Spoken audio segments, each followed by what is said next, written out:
Selamat datang di Dried Story. Cerbung-cerbung karyaku bisa kalian baca dan dengarkan di sini.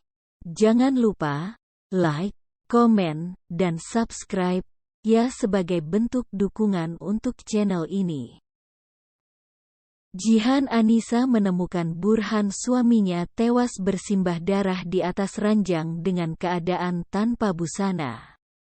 Padahal baru semalam lelaki berusia 44 tahun itu pamit untuk menghadiri acara privat party yang digelar salah seorang rekan sesama pebisnis di vilanya.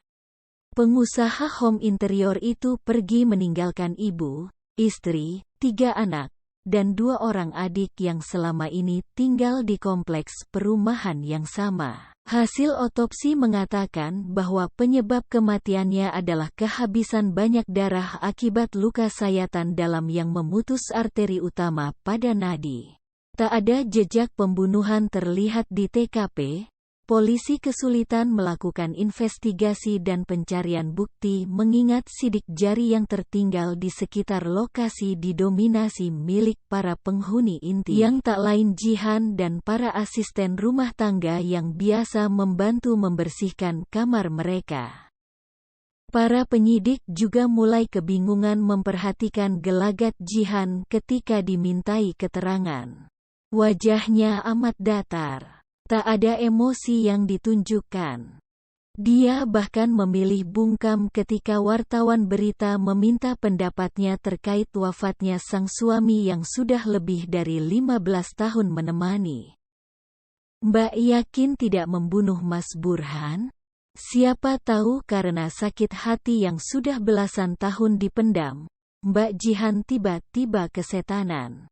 Celetukan Nova, istri dari Bahar, adik kandung Burhan itu, memecah keheningan mencekam yang semula menyelimuti keluarga besar yang baru kehilangan sosok tulang punggung. Dari semua anggota keluarga Burhan, Nova memang dikenal paling blak-blakan. Setiap kata yang dia lontarkan nyaris tak ada saringan. Apalagi menyangkut Jihan. Padahal perempuan berjilbab itu merupakan istri dari kakak iparnya. Sejak jasad Burhan dikebumikan pagi tadi, semua keluarga inti memang baru berkumpul lagi di rumah duka untuk mempersiapkan tahlilan yang akan dilaksanakan selepas Isya nanti. Selain Jihan dan anak-anaknya, Galih dan si kembar Rara dan Riri, atau Bahar Nova, dan 2 anaknya Gina dan Farel. Ada juga Bu Yuli mertuanya yang datang bersama adik kedua Burhan, Nisha. Mereka berkumpul di ruang keluarga, masih dengan suasana duka dan jejak tangis yang tersisa akibat kepergian Burhan yang tak terduga. Di antara semuanya, ekspresi Jihan memang yang paling dipertanyakan. Anehnya perempuan berumur 37 tahun itu sama sekali tak menunjukkan tanda-tanda kesedihan ataupun kehilangan.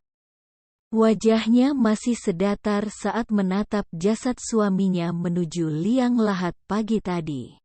Zaman sekarang menuduh tanpa bukti juga bisa dipidanakan, Tante. Jadi, tolong hati-hati, sahut Galih tanpa menatap Nova sama sekali. Tak usah mengajari Tante tentang hukum pidana, Galih. Lagi pula sikap Mbak Jihan itu memang aneh. Istri mana yang tak sedih melihat suaminya tiba-tiba mati? Tapi lihat saja ekspresi ibumu. Dia bahkan tidak mengeluarkan setetes pun air mata sejak Mas Burhan ditemukan tak bernyawa. Nova masih bersikeras mendebat. Tante Nova, kok nuduh ibu seperti itu? Memangnya kesedihan harus selalu ditandai dengan air mata? Aku juga sering merasa sedih, tapi nggak sampai nangis, timpal Riri yang duduk di samping kanan Jiha. Iya, padahal semalam saat ayah pulang ke sini kita lagi ada di rumah kakek, ibu menemukan ayah sudah dalam kondisi seperti itu, tambah Rara sembari memeluk tubuh bagian kiri Jihan. Tuh, lihat, kan, Ma, bagaimana Mbak Jihan membesarkan anak-anaknya menjadi sosok yang pembangkang? Padahal mereka masih kecil jadi tak paham permasalahan sebenarnya.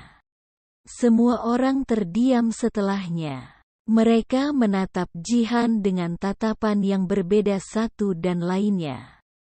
Jihan yang merasa sedang diadili, karena perbuatan yang sama sekali tidak dia lakukan, hanya bisa tersenyum kecil sembari menatap mertua dan para iparnya dengan nanar. Mereka yang menghakimi seolah tahu seperti apa kehidupan rumah tangga yang sudah Jihan lalui bersama Burhan selama lebih dari 15 tahun ini. Terkadang kalian itu terlalu ikut campur dalam rumah tangga kami. Tak terkecuali Mama yang sampai napas terakhir Mas Burhan saja masih mendominasi setiap keputusan yang akan diambilnya, desis Jihan. Jangan kurang ajar, ya, Mbak. Nova menyela. Sudah, Nova. Kita dengarkan saja dulu penjelasan Jihan, sahut Bu Yuli sembari tersenyum penuh arti menahan tubuh Nova yang sudah condong ke depan. Sebenarnya aku bingung harus menunjukkan ekspresi macam apa setelah kepergian Mas Burhan yang tiba-tiba. Mengingat sehari sebelumnya almarhum meminta izin menikah lagi untuk yang kedua kalinya. Keputusannya itu sudah Mama setujui, bukan? Bu Yuli terdiam. Sedangkan Nova menarik diri dan menatap suaminya dengan sorot tanda tanya. Jasad Mas Burhan ditemukan tanpa busana. Di sana aku juga mendapati celana dalam wanita, tapi sengaja ku sembunyikan sebelum polisi menemukannya. Demi Allah aku malu, marah, sekaligus sedih. Di atas ranjang kami dia bahkan berani melakukan perbuatan hina, lalu mati dengan begitu mengenaskan. Tapi dengan enteng kalian menuduhku membunuh Mas Burhan setelah kututup rapat aibnya?